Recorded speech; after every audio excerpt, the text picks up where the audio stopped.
This is Elected, a podcast for women in and around politics. I'm your host, Sarah Elder-Chamanara, and this week my guest is Kathleen Reid. In the spirit of reconciliation, it's important to me on my personal journey to acknowledge and share that I am personally and professionally committed to learning not only myself and by teaching and sharing with others the history of colonialism and the ongoing systemic violence against Indigenous peoples, and to help in whatever way I can to dismantle it. This land is not mine or yours. The land on which I live, work, and play is the traditional territories of the Blackfoot Confederacy, the Siksika, the Kainai, Piikani, Tsuut'ina, the Stoney Nakoda Nations, and Métis Nation Region 3. So today my guest is Kathleen Reid. Kathleen is the founder and chief communications officer of Switchboard PR, Vancouver's first tech-focused PR and strategic communications firm. Kathleen has built a diverse roster of clients spanning continents and growth stages. Switchboard helps multinationals join and support the Canadian tech ecosystem by leveraging strategic communications to help businesses collaborate, grow, and scale. Kathleen and her growing team, assist startups in making names for themselves and champion innovation at all levels. As a business leader and as a new mom with low vision, Kathleen relies on assistive tech in her personal and professional life. So, Kathleen, thanks for coming on Elected. Thanks for chatting with me. I'm excited. Yes, me too. So where to dig in? There's so much that I feel like this is a conversation that could go on for a very, very long time. I know. And you're in Vancouver and I'm in Calgary, but you're originally from here, or what is your Alberta connection? I was born in Edmonton, and then I moved to the Fraser Valley, maybe when I was one probably. And then I moved back to Calgary for a bit during the pandemic because my husband and I did long distance, kind of fly in, fly out constantly. He was in Calgary, I was in Vancouver.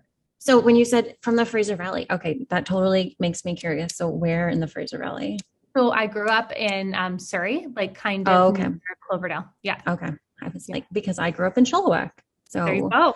Who Who knows? We could have been potentially neighbors, or around the same age. We could have played sports against each other. Or gone to a pumpkin patch. Exactly. Well, the chances of that, or a corn maze, are probably pretty high.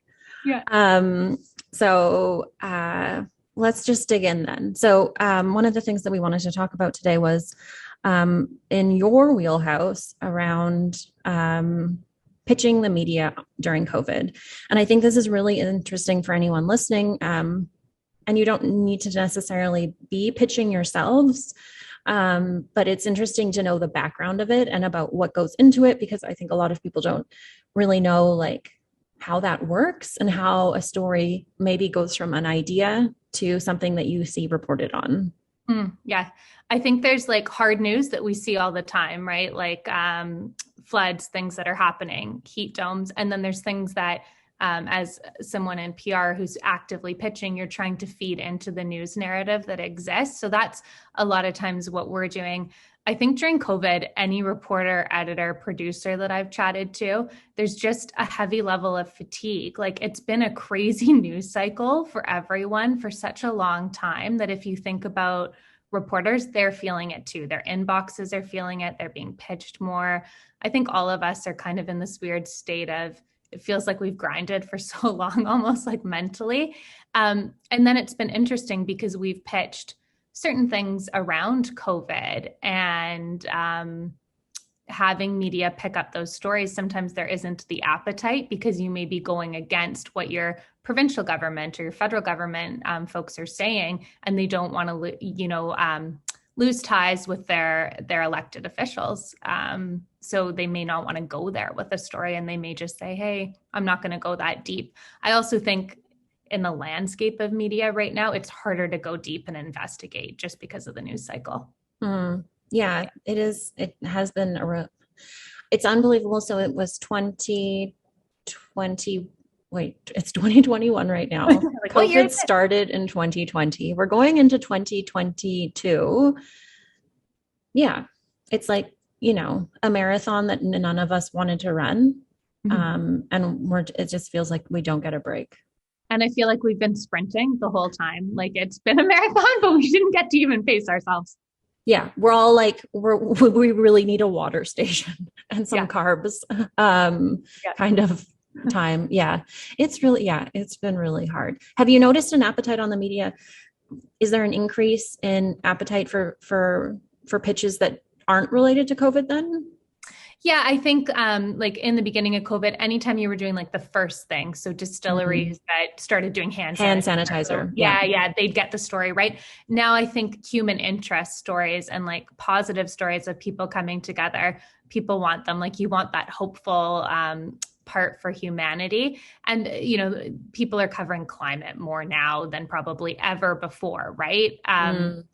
So I think it shifts and there's appetite for non-COVID related stories. But again, if restrictions change or, as boosters start to be rolled out, like I think I'm eligible in January or February to get my booster, things will change and news cycles will shift for sure. Yeah. Well, and especially with the first batch of pediatric COVID vaccines arriving in Canada this week, obviously the stories now are going to be around, or I was listening to it this morning on the radio when I was driving to work. Around the policy rollouts and, the government's doing this versus not doing this. So, yeah. But in terms of the media having an appetite for certain COVID stories and not having an appetite for others, like what does it come down to? And like, what is the relationship like? Maybe you can describe that between someone who's pitching a story. So like you, from the PR world, to, a reporter who then would, go to government. Like what is that kind of, can you paint a picture for someone who doesn't understand what that process looks like and how it works? Yeah, it's kind of tricky because every situation would be a bit different, right? Like there's no real cookie cutter approach, but I think generally speaking, we would say, okay, here's a story or here's something that, the public needs to know about. Maybe it's something like that, or here's a treatment that's available that folks don't know about. And, it's discovered in Canada, made in BC treatment that needs to get out there, make some waves in the news. Then you may be sending a pitch note. So think of an email or a DM even on Twitter. It could look like that. And you're sending it to someone. Usually you'll look for members of the media that you have an existing relationship with. But let's just say you're someone who's wanting to get in front of media, you could do the same thing. You could just send an email and send a DM on Twitter. Twitter's a really good place for it. And then we're feeding in that information, waiting for them to engage. And sometimes it's a little bit of back and forth via DM. Sometimes you might do a background phone call that's either, on the record or quote unquote off the record. And then you'd move into a little bit more of engagement. So maybe they talk to the spokesperson for the company. They get the company's side of the story. Then they're maybe going to go to the minister and get a comment from the minister's office. Maybe they can get an interview. Maybe they can't. Maybe they ask a question at a press conference. Maybe they don't. Like it would really depend, but that's generally what you're looking to do. And I think with virtual press conferences, when those were really big during COVID, that's when you saw it became a bit more challenging for media. It's harder to push someone virtually. When you're not in a scrum. Yeah. And a scrum, for anyone who doesn't understand, is like when you're all physically together and the media are asking whoever it is questions in real time. Yeah. And like if you have a limited amount of questions, you don't really get follow-up, right? And you can't push, and you might not have the reporters beside you in a scrum saying, yeah, we need this. So the dynamic. The dynamic totally is totally different. So do you have any tips then? Like a couple of quick tips for anyone who's pitching? I think quick tips is know who you're talking to in the media. So you can even look at their Twitter. Are DMs open or are they not open? Who makes sense for your story? So if you had, something that you felt like an accessibility challenge, maybe you're going to go to a mainstream reporter and someone who's talked about accessibility for British Columbians or Albertans or Canadians in the past. And then you've got to pitch, know the times to pitch, like when are you online? When is your email available? Do they have windows? What's the program? And then if you're looking at stories like hyper-local news is a great way to do it, leveraging your community newspapers first, building up to a regional audience. And then, maybe you do get that national audience here in Canada. Leveraging podcasts are a great tool. Like we use it all the time for clients to start your story and share it with people. So those are the biggest tips, knowing who you're talking to. Yeah. And I think also one would be like, if you're pitching a health story to an entertainment reporter, that might not be the best approach, right? So you really do have to find the person who, whose beat matches your story. Yeah. And people are covering like so many now and being shifted all the time. So just look at that. And Twitter is just such a great resource that everyone can use. Yeah, it's something that, and I would say this as someone who has a business. I'm actually trying to not say small anymore because, it's just a conscious thing not to say, oh, my small business. It's like just my business, kind of like not describing myself as like a lady boss, which I've never done, but just as a boss.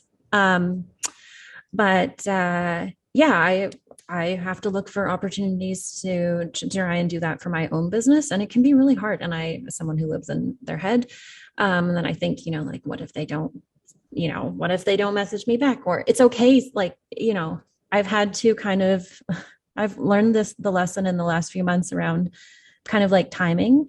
And as someone who is kind of a now person, I want everything now, or 5 minutes ago would be even better. In terms of like stories and pitching and being and getting that coverage, is that sometimes it won't happen when you want it to, which is actually okay because it's maybe just not meant to be then, but it will happen when it's meant to be. And I think that's tough. Like it's tough for our clients sometimes to hear that, right? Like, oh, well, we've been pitching. Absolutely. We've been, going out there. And sometimes it just depends when you get that break in the news cycle and you nailed it. Maybe a month later, they've said, oh, it's business week. We got to feature Sarah. This is a great story. It's not overnight. I remember a facilitator that I use sometimes for media training. He always tells this story of a mainstream news organization is called about earthquake kits. They don't take the pitch. Then like we had an earthquake in Vancouver. They call this company right away. The company goes, you didn't want to talk to us a year ago when we called you. So they missed the opportunity and they could have been on like the most watched, evening newscast. But they didn't want to take it because the time didn't align for them. So they went to their competitor and they got the big news story. I think like my approach to taking a media request is to always say yes. Yeah. Always say yes.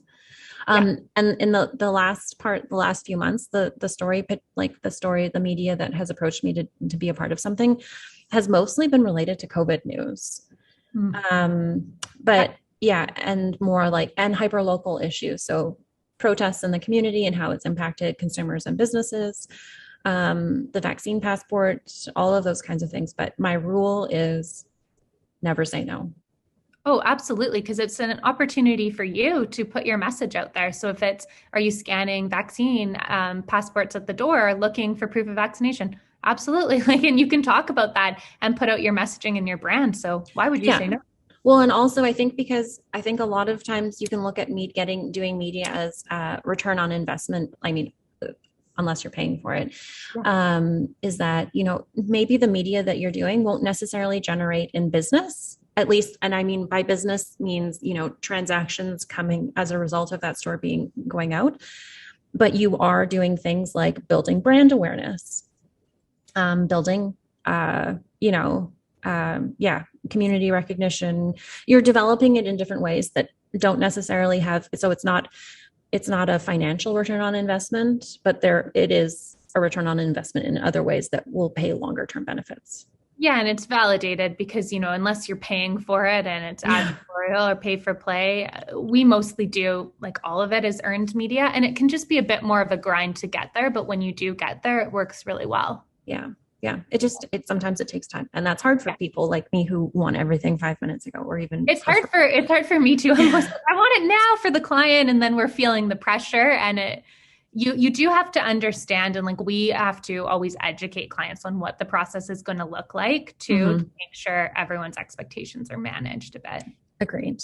Yeah. Have you, going back to kind of pitching and stories in BC, have you noticed a difference, or have you around, certain like ministers and government wanting to speak out on certain issues, and how maybe in the last several years, as the NDP has transitioned from opposition to government, that there are certain issues, say around, media requests and transparency, that I think maybe there was maybe some optimism that they would be a little bit more forthcoming.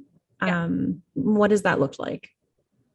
I mean, so I think for me, I've only worked in the last little bit on this side. Before I was at a really large PR firm, but obviously, I was new in my career, but I think you see a very similar way in which media requests are treated. Or I think people thought that you'd have this NDP government come in and it would be like open dialogue and friendly lines and like, rainbows and all of these things. And it hasn't been that. I think, if anything, maybe a little bit more guarded from folks I've talked to about this than when the BC Liberals were there.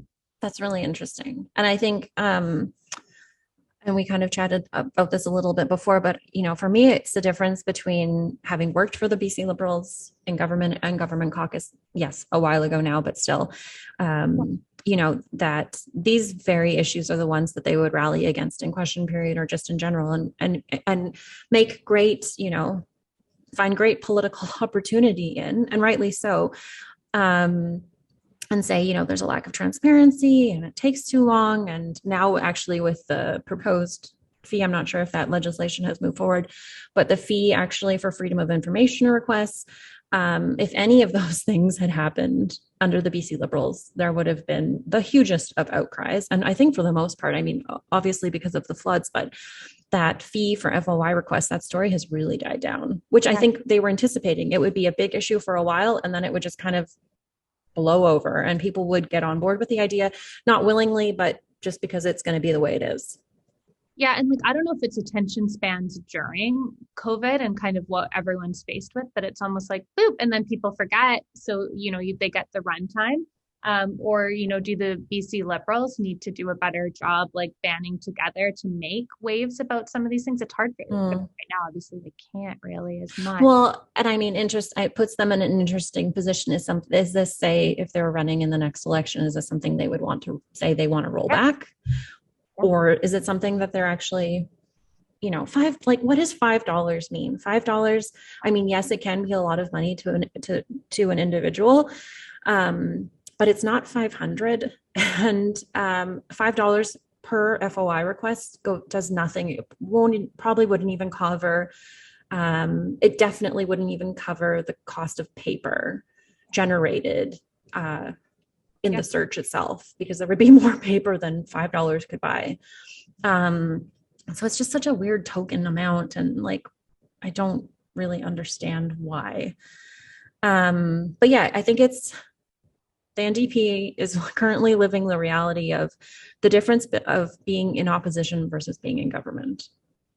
Yeah. And I think when you have a majority government, right, it's always safer. A very healthy majority government. It's safer for you. I feel like that, I don't know, for me, you always you like a minority government, more gets done. There's a little bit more edge and everything. So yeah, I think it's interesting. It would be good to talk to someone who's done comms with both for their perspective on it. But I think that might be a hard guest to get. I know it would be a hard one to find. I don't know. It would have to be like one of those scenarios. They would be blurred out. They would have to be wearing a full kind of disguise. Their voice would have to be altered. We would have no idea where they are, who they are.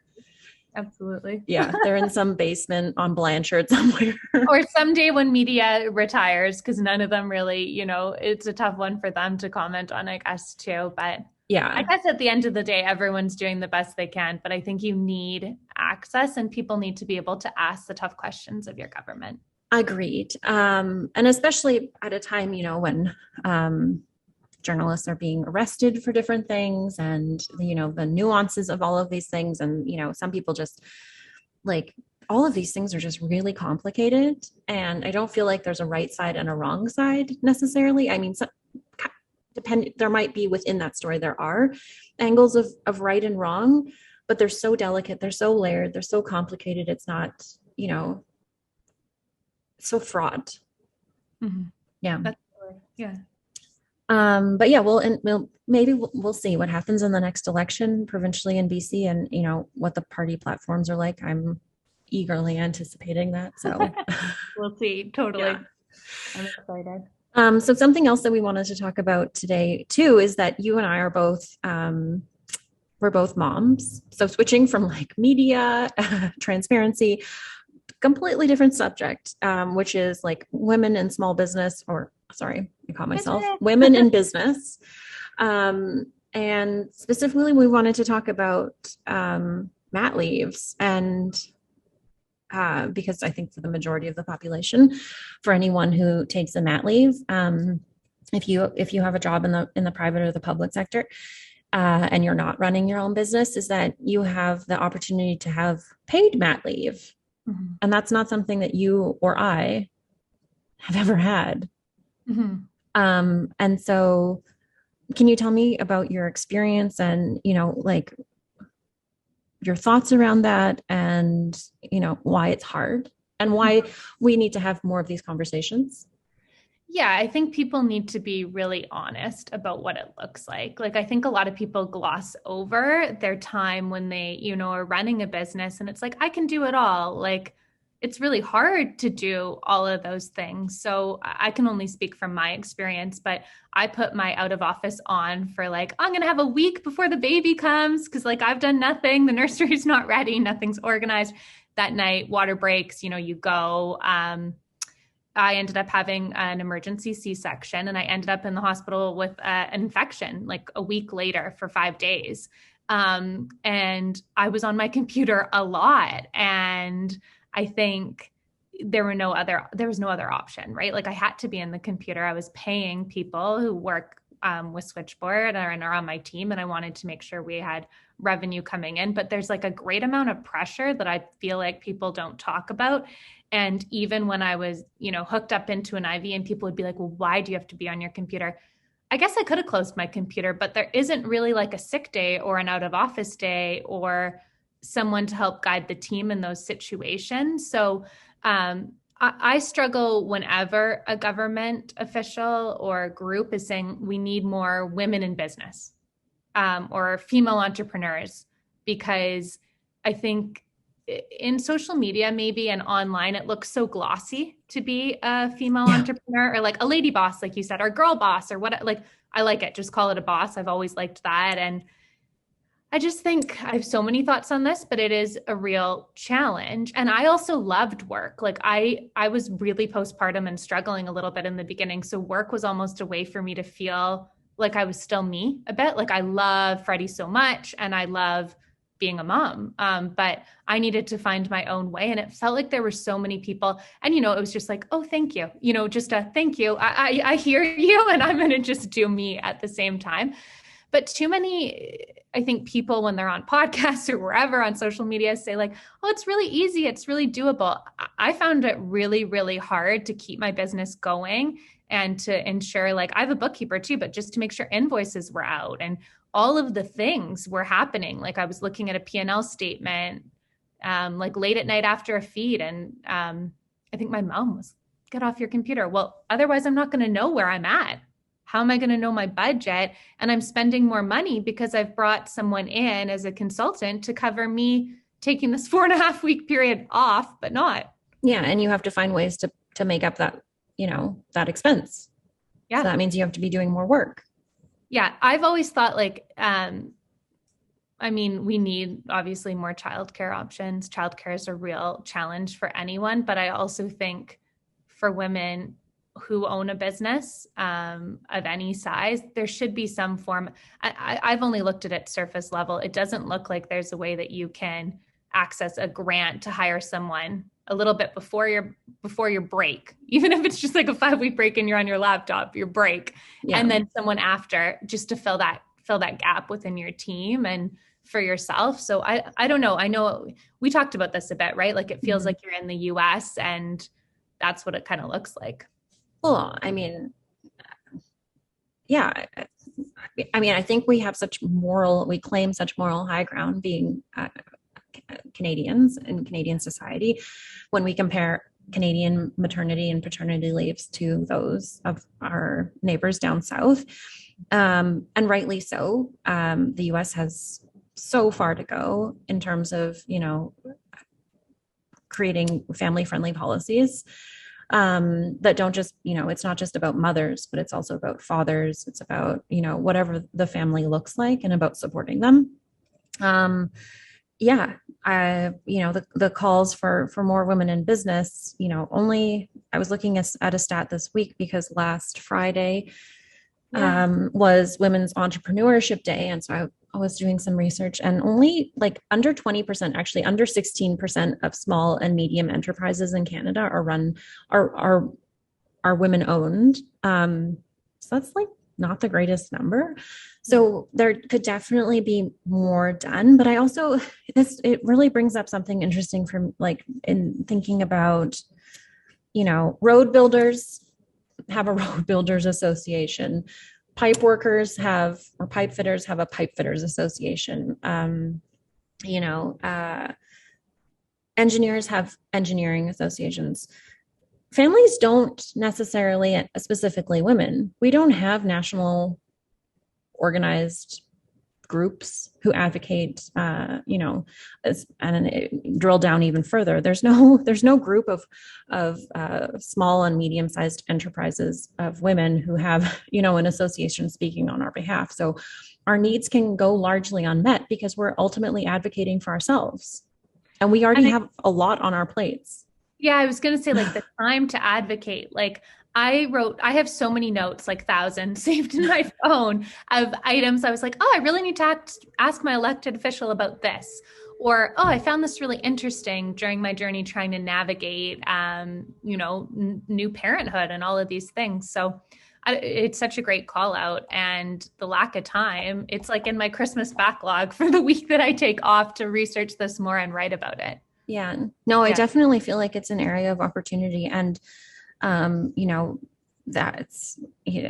it's definitely in the news. It's something that governments really want to champion seemingly right now. It's a very hot topic, a very hot interest, like policy discussion, especially with the many childcare announcements that the federal government is rolling out with the deals that they've signed with provinces.